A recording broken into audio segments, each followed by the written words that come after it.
और बड़ी खबर है, प्रधानमंत्री नरेंद्र मोदी ने इंडो पैसिफिक शब्द का इस्तेमाल किया। जापान की पीएम की मौजूदगी में पीएम मोदी ने कहा, स्वतंत्र समृद्ध इंडो पैसिफिक हमारी साझा प्राथमिकता। हाल में अमेरिका ने इंडो पैसिफिक कमांड का नाम बदला था। अमेरिका ने नाम बदलकर पैसिफिक कमांड कर दिया। भारत, जापान, ऑस्ट्रेलिया और अमेरिका के क्वाड के सदस्य हैं, लेकिन यही बड़ी खबर है जहां प्रधानमंत्री ने इंडो पैसिफिक शब्द का इस्तेमाल किया। प्राइम मिनिस्टर ताकाइची की यात्रा से हम अपनी स्पेशल स्ट्रेटेजिक और रूल्स बेस्ड इंडो पैसिफिक हमारी साझा प्राथमिकता है।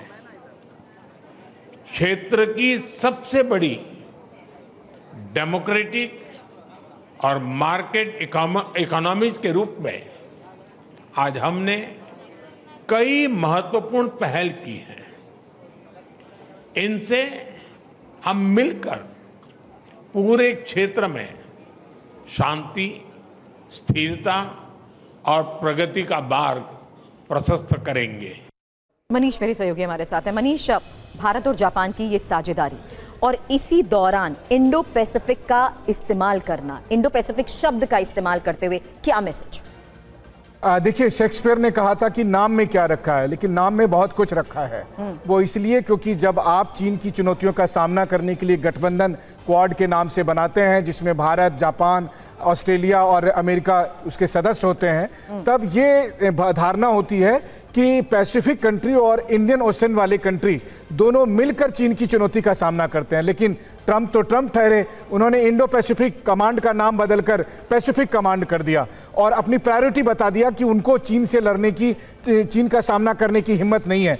लेकिन आज भारत के प्रधानमंत्री और जापान के प्रधानमंत्री जब एक मंच पर थे, तब दोनों ने एक स्वर से ये कहा कि हमारे लिए इंडो पैसिफिक हमारी साझा प्राथमिकता है। तो जाहिर है कि ये अमेरिका के लिए एक संदेश इस मायने में है कि जिस अमेरिका ने इंडो पैसिफिक कमांड का नाम बदलकर पैसिफिक कमांड कर दिया था, उसे भारत और जापान के प्रधानमंत्री ने कहा कि हमारे लिए अभी भी इंडो पैसिफिक एक इंपॉर्टेंट चीज है, वरीयता प्राथमिकता रखती है। वो इसलिए क्योंकि अगर हम साथ हैं तो हमारे लिए जो सुरक्षा चिंताएं हैं, हमारे लिए जो यहाँ पर चुनौतियां हैं, उसका हम मिलकर सामना करेंगे। रही बात अमेरिका को जब ये समझ में आएगा तो वो पैसिफिक को फिर इंडो पैसिफिक कर ले। मनीष, शुक्रिया फिलहाल इन तमाम बड़ी खबरों पर एक एक इन्फॉर्मेशन साझा करने के लिए।